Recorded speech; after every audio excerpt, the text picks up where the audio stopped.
मुझे याद है एक ओल्ड मैन मुझे मिला जब मैं बाहर जा रहा था मेरे कैंप्स में। तो उसने मुझे स्टोरी बताई, बड़ा रो रहा था बेचारा। तो मुझे बता रहा था कि वो घर में स्टक था। तो कह रहा था कि मैं दरवाज़ा तक पहुंचा, फ्रंट डोर तक, मगर उसका घर ऐसे गिर रहा आगे पीछे। फिर उसने कहा कि क्योंकि ऐसे शेक हो रहा था, दरवाज़ा खुल नहीं रहा था बिल्कुल, क्योंकि वॉल बेंड हुए हुए थे ऐसे। कह रहा था कि ऐसे बेंडिंग बेंडिंग और क्रीकिंग और स्मैशिंग ग्लास। वो कह रहा था कि मैं बिल्कुल स्टक था, मैं खींच रहा था मगर बस चीज़ें गिर रही थी, मगर मैं बिल्कुल स्टक था। तो लकी है कि उसका घर काफ़ी गिरा हुआ था अंदर से, मगर वहाँ जहाँ उसका फ्रंट था वो नहीं गिरा उसके ऊपर, वरना वो भी बेचारा वहाँ ही पता नहीं क्या होता उसको। मगर ये स्टोरी सुन के बस बंदा बस बहुत अपने आप को लकी काउंट करता है कि ये चीज़ हमने कभी एक्सपीरियंस नहीं की हमारे लाइफ्स में।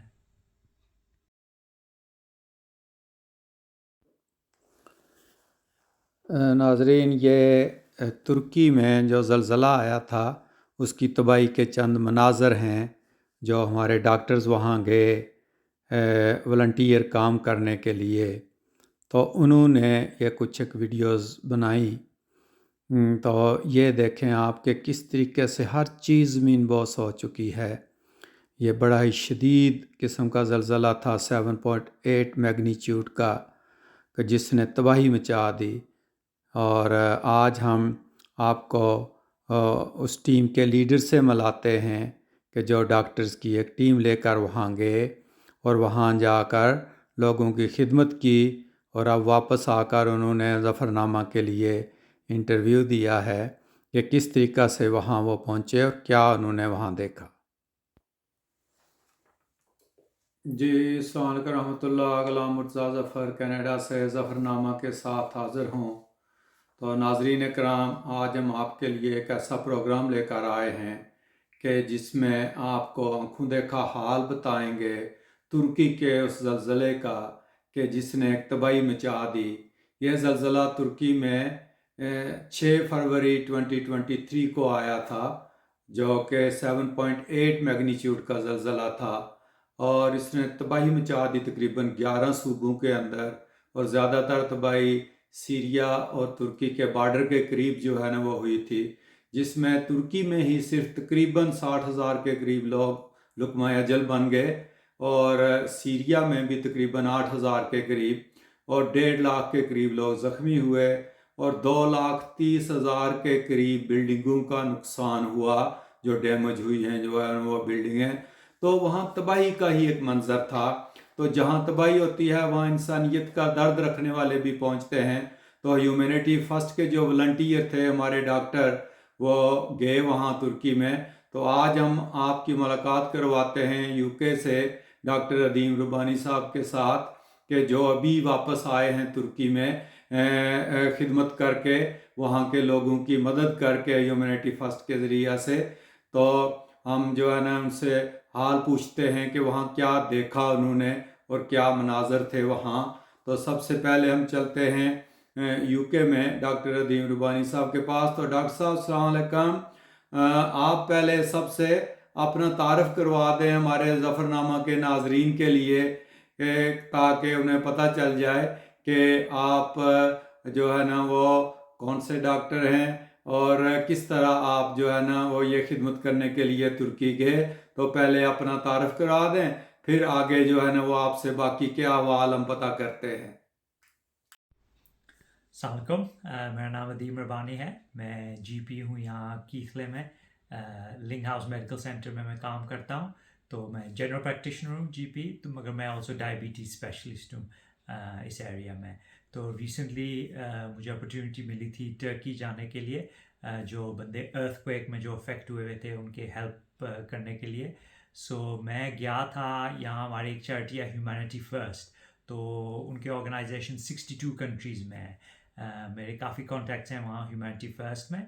तो मैंने वैसे भी जाना था कोई चैरिटी काम करने के लिए इस महीने में, मार्च में। सो मेरा एक्चुअली ओरिजिनल प्लान था वहाँ पैलेस्टाइन जाने में।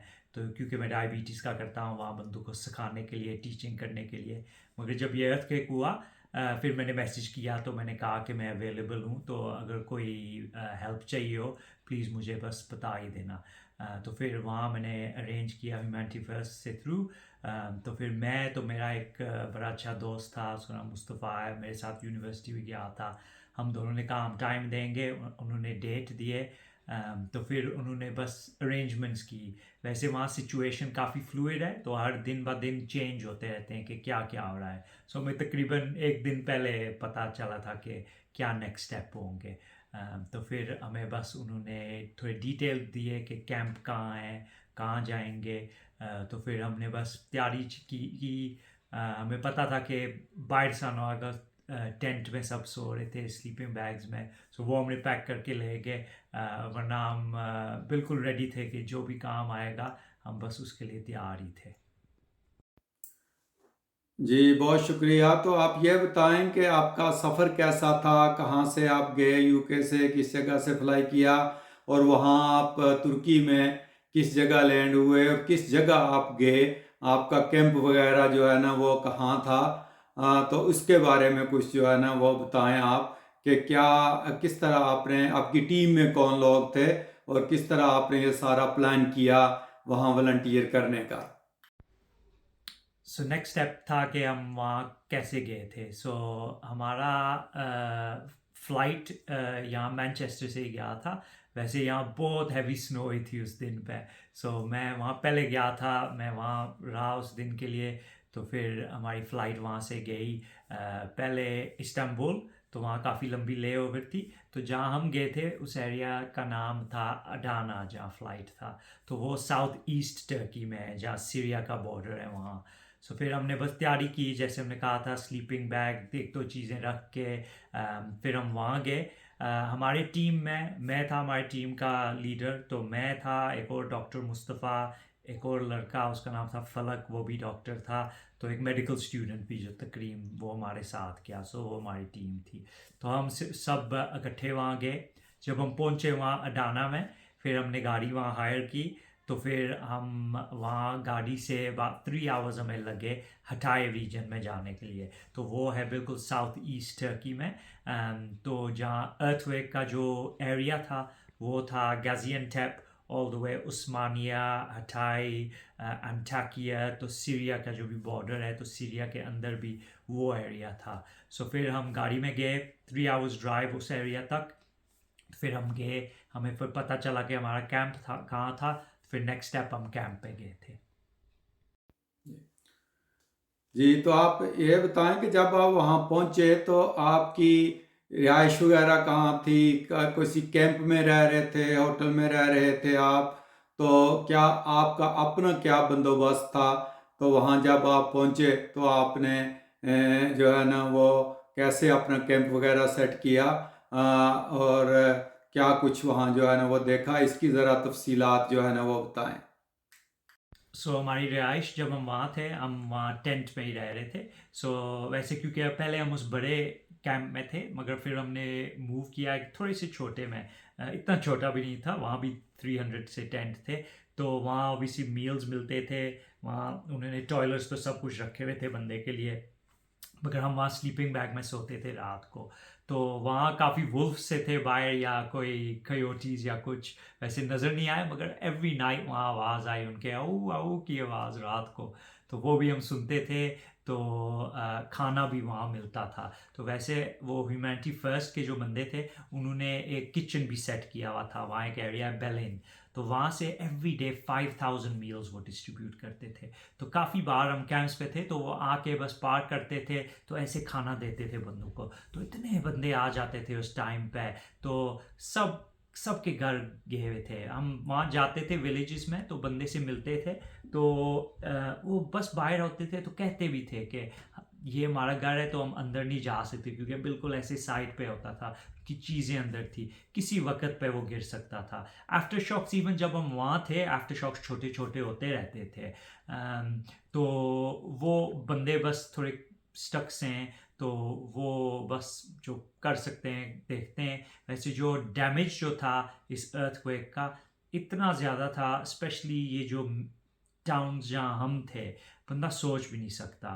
तो इवन बंदा सोचता है कि यहाँ से कैसे आगे जाएंगे, इस फुल टाउन, मैं तो कहता हूँ फुल एरिया को बस रिबिल्ड ही करना होगा। सो इनके लिए बहुत लॉन्ग जर्नी अहेड है।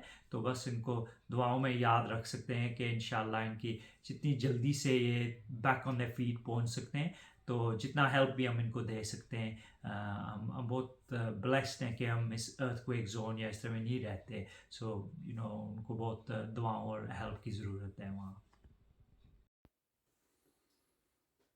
जी, तो जब आप वहाँ पहुँचे तो आपका जो पहला तासर था वो क्या था? आपने क्या देखा? कौन सी ऑर्गेनाइजेशंस थी जिनके ज़रिए आप गए वहाँ, या और कौन सी इमदादी वहाँ ऑर्गेनाइजेशंस थी वॉलंटियर्स की जो काम कर रही थी दूसरे मुल्कों की? तो किस तरह आप लोगों की मदद करते थे, किस तरह उनके पास पहुँचते थे, और मसाइल क्या थे लोगों के?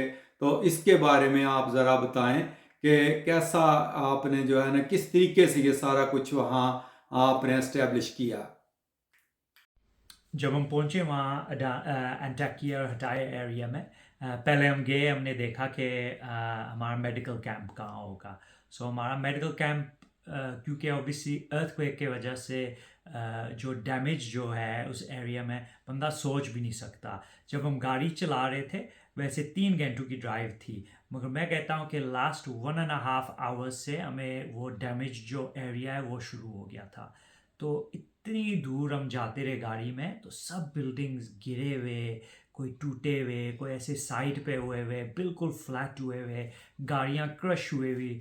तो सब बंदे हमने देखा था सब टेंट्स में ही थे बाहर, क्योंकि ऑब्वियसली वहाँ अर्थक्वेक उस टाइम पे जब पहले हुआ था बहुत बड़ा था। उसके बाद जो सेकंड वाला आया था 20 फरवरी पे, उस टाइम पे एक्चुअली हमारे एक टीम थी जो ग्राउंड पे थे। तो क्योंकि उन्होंने सोचा कि थोड़ा ठीक होगा, वो एक्चुअली उस टाइम पे सब थोड़े होटल्स में इस चीज़ जगहों पे रह रहे थे। मगर जब सेकंड अर्थक्वेक आया वो भी बहुत बड़ा था, तो वहाँ भी काफ़ी डैमेज हुई। शुक्र है उस टाइम पे हमारे बंदे और आगे पीछे इतने बंदों को नहीं लगी। मगर वो बहुत सुना है कि उनके लिए बहुत स्कैरी था, तो उसके वजह से सब बिल्कुल बाहर टेंट्स में ही थे। सो इवन हम भी तैयार थे कि सब टेंट में ही होंगे। सो गाड़ी जाते हुए सब के घर वहाँ थे, इवन जो खड़े थे क्रैक्स थे उनमें, मगर सब बिल्कुल बाहर टेंट्स में ही होते हैं। तो ये जो बंदे हैं जिनके घर बिल्कुल टूटे हुए हैं, या जिनके बंदे फोत हुए हैं इस अर्थक्वेक में, वो फिर ये मेडिकल कैंप्स में हैं। कोई बहुत बड़े कैंप्स होते हैं जिनमें 400-500 टेंट्स होते हैं, कोई छोटे होते हैं जिनमें बस 40-50 ऐसे टेंट्स होते हैं। सो सबके डिफरेंट डिफरेंट सेटअप्स होते हैं। मगर जब हम पहले गए थे, वहाँ बहुत बड़ा कैंप था जब हम पहले थे। मगर उस टाइम पे फिर जब भी हम पहुँचे, मैं रेडी हुआ, तो उन्होंने कहा कि आपने यहाँ से जाना होगा। वैसे हमने देखा था कि बाहर के बंदे बहुत कम थे वहाँ। एक्चुअली हम थे जो ह्यूमैनिटी फर्स्ट के थे, तो कोरियन भी काफ़ी मैंने देखे थे, कोरियन के बहुत कैंप्स थे, तो वो चीज़ें कर रहे थे। तो ऑल्सो इटालियंस भी बहुत थे वहाँ। ये 3 मैं कहता हूँ, हमारे ह्यूमैनिटी फर्स्ट वाले यूके से, वरना और इतने नहीं थे। कोरियन काफ़ी, तो इटालियंस थे।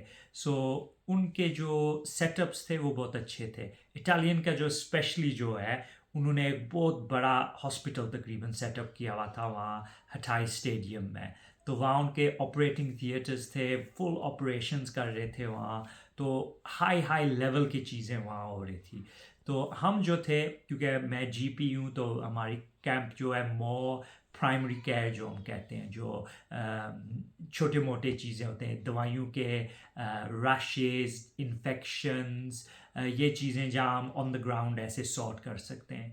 सो वहाँ हम गए, हमारा कैंप सेट हुआ हुआ था, मगर स्ट्रेट अवे उन्होंने हमें कहा कि आपने ये कैंप बंद करना होगा, तो मूव करना होगा, क्योंकि आई थिंक वहाँ काफ़ी politicians, even I think Erdogan भी आ रहा था वहाँ। सो उन्होंने कहा था आप यहाँ से शिफ्ट हो जाएं। सो इसीलिए दिन ब दिन हर एक चीज़ चेंज होते रहता था। एक दिन हम सोचते थे कि ये करेंगे, फिर हमने नेक्स्ट डे कोई और सोचना होता था। सो एवरी नाइट हम चेंज करते थे। So straight away first day पे हमने चेंज करना था। हमें एक और कैंप मिल गया, तो हम वहाँ गए, तो वो भी बहुत बड़ी टेंटेड एरिया में था। तो वहाँ फिर हमने फिर सेटअप की। हमारे पास काफ़ी दवाइयाँ थी, मेडिकल चीज़ें जो हम यहाँ यूके से ले गए थे वहाँ, बहुत हम दो हमसे पहले जो गए थे। सो हमारे पास सब स्टिचेस, सूचरिंग, ड्रेसिंग्स, एंटीबायोटिक्स, बहुत मेडिसिन थे वहाँ। सो फिर हम क्या करते थे कि कैंप्स में बंदूक को देखते थे, मगर फिर हमें पता चल गया था क्वाइट अर्ली कि एक्चुअली काफ़ी डिमांड है ये जो छोटे छोटे कैंप्स हैं जो बाहर हैं,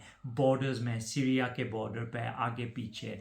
तो फिर हमने क्या किया कि हमने एक मोबाइल कैंप शुरू किया। सो मैं तो एक और लड़का, हमने बस गाड़ी में दवाई रखे, बॉक्सेस बनाए डिफरेंट डिफरेंट दवाइयों की। तो फिर हम वहाँ गए बॉर्डर पे। तो पहले दिन जब हम गए थे हम बहुत शॉक हो गए कि वो जो टेंट्स में थे, जो ये जो स्मॉल टेंट्स एंड कैंप्स, उनकी हालत बहुत ख़राब थी। काफ़ी थे जो अर्थक्वेक की वजह से, तो काफ़ी थे जो सीरिया के वॉर के वजह से, जो रेफ्यूजीज़ वहाँ मूव हुए हुए हैं या भाग के वो वहाँ हैं, इलीगली वो रह रहे हैं। सो फिर हमने क्या किया कि हमने वहाँ कि हम उन एरियाज़ पे गए, हम दवाइयों वहाँ ले गए, जो जो छोटे कैंप्स पे वहाँ जाके हमने बंदूक को देखे।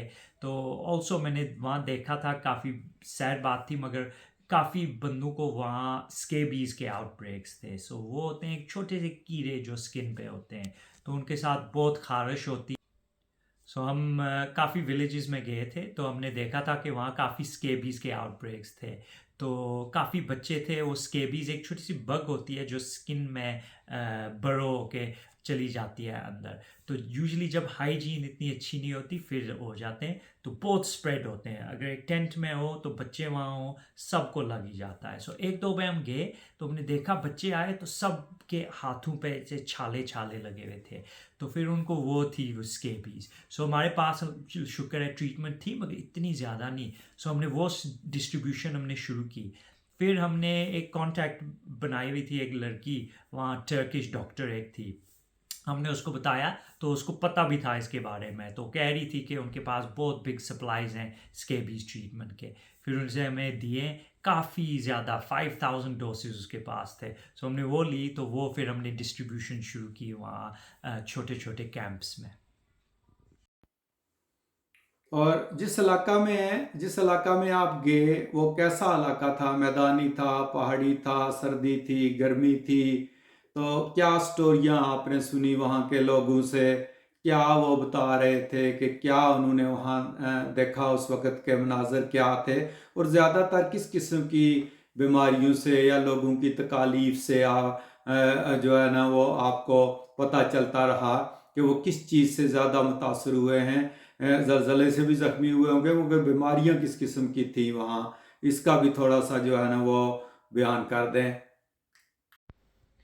क्योंकि हमारे जो मोबाइल क्लिनिक्स जो हमने शुरू किए थे वो काफ़ी सक्सेसफुल थे, तो हमने देखा था कि उन एरियाज़ में, क्योंकि काफ़ी माउंटेनस रीजन है, तो बहुत ब्यूटीफुल एरिया है। बंदा जाए तो बस माउंटेन्स होते हैं, इतनी फ्रेश फ्रेश हवा, मौसम भी बहुत अच्छा था।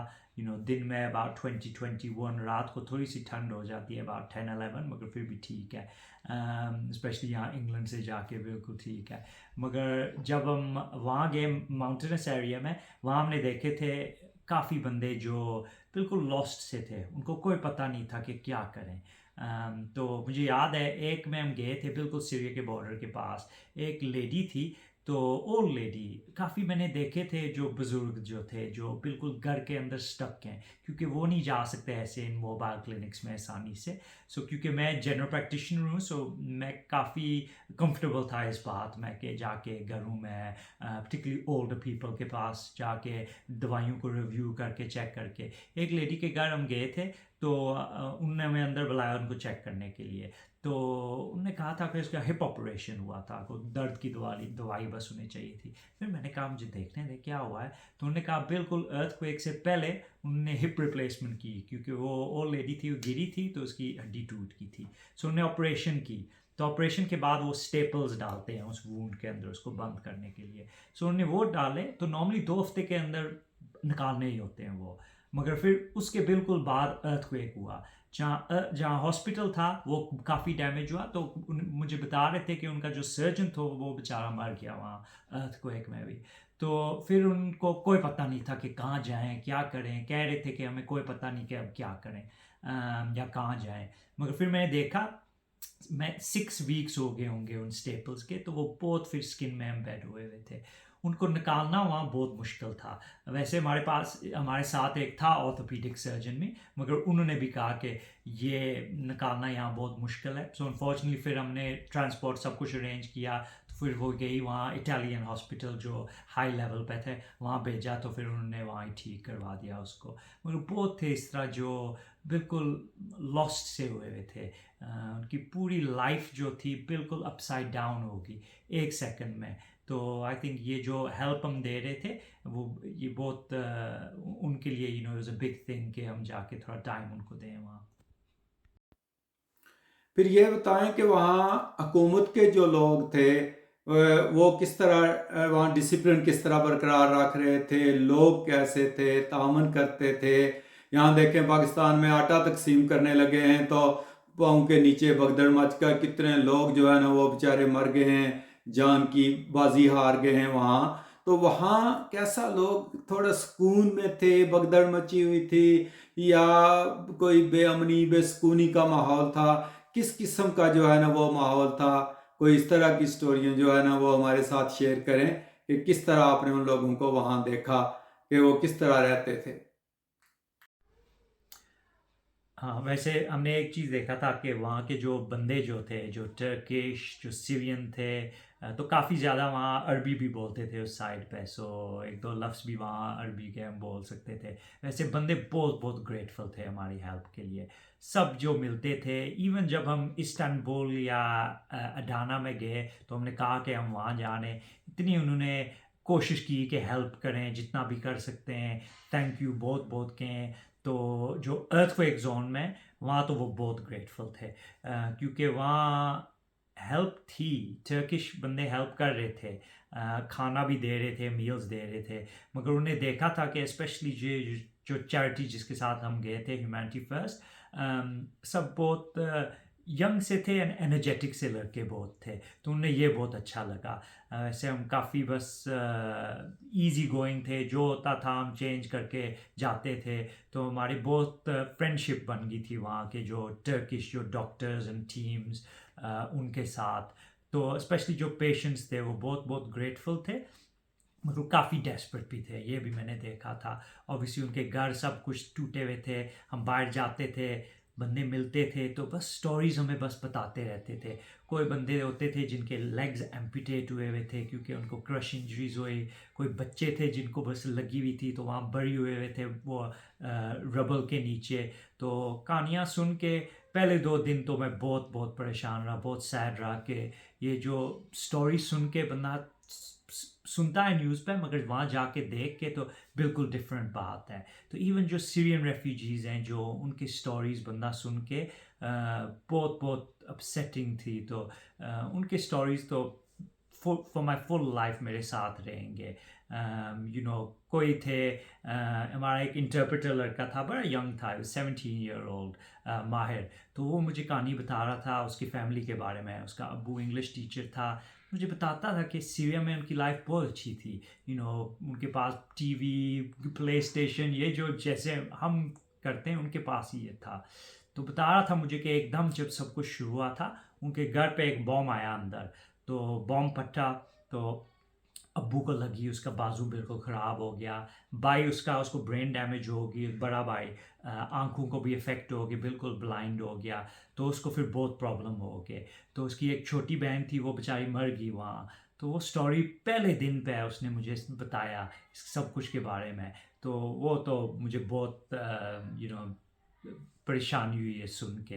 तो इतनी स्टोरीज इस तरह बंदा सुनता रहता है वहाँ। सो इसीलिए वो इतने ग्रेटफुल होते हैं कि हम काम के लिए, हेल्प करने के लिए वॉलंटरली टाइम निकाल के अपने लाइफ से वहाँ जाके ये टाइम हमने दिया है उनके लिए।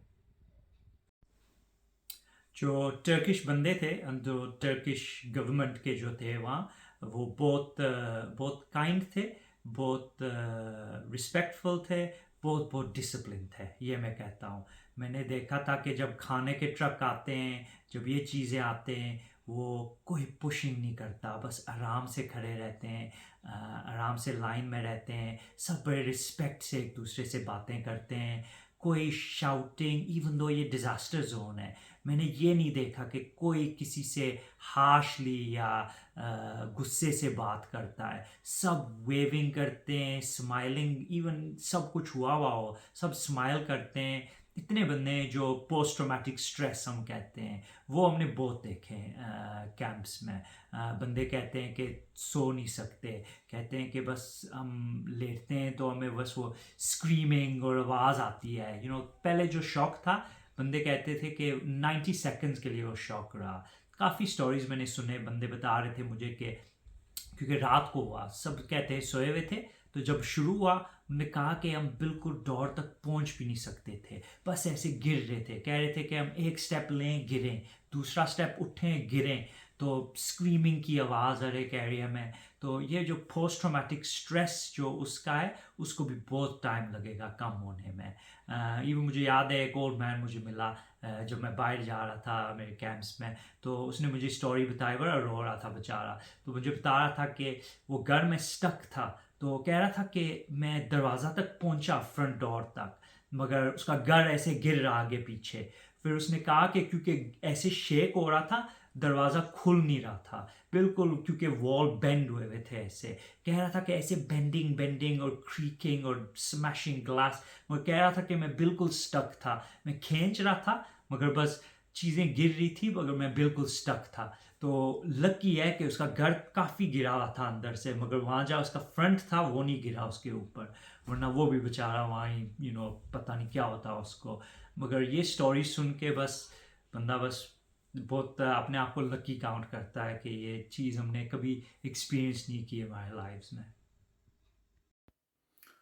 बहुत शुक्रिया डॉक्टर साहब, आपने बड़ा तफसीलन जो है वो सारा कुछ बताया, दिल को हिला देने वाली स्टोरियाँ थी, और ये बड़ी मोटिवेशनल बात भी थी हमारे नौजवानों के लिए और डॉक्टर्स के लिए कि जब भी कोई दुनिया में तबाही आए उनको जाना चाहिए, चाहे वो ह्यूमैनिटी फर्स्ट के ज़रिए जाएं या अपने किसी और ऑर्गेनाइजेशन के ज़रिए जाएं, मगर जहाँ कहीं इंसानियत को ज़रूरत पड़ती है तो इंसानियत का दर्द रखने वाले वहाँ पहुँचते हैं। अल्लाह ताला आपको भी सेहत तंदुरुस्ती दे, और बाकी जो हमारे डॉक्टर्स हैं वो भी इसको मशअल राह बनाएं और वो भी ऐसे मौक़ों पर जो है ना वो जाया करें। तो नाजरीन, उम्मीद है कि आपको ये प्रोग्राम पसंद आया होगा। अगर आप ऐसे ही प्रोग्राम और देखना चाहते हैं तो ज़फ़रनामा को सब्सक्राइब करें और हमारी हौसला अफजाई करें। हम आपके लिए करंट अफेयर्स के भी और तारीख़ के भी और इसी तरह के जो वाक़यात होते हैं उनके प्रोग्राम भी लेकर हाज़िर होते रहा करेंगे। खुश रहिए, अपना ख्याल रखिए और हमें भी रमज़ान की दुआओं में याद रखना है।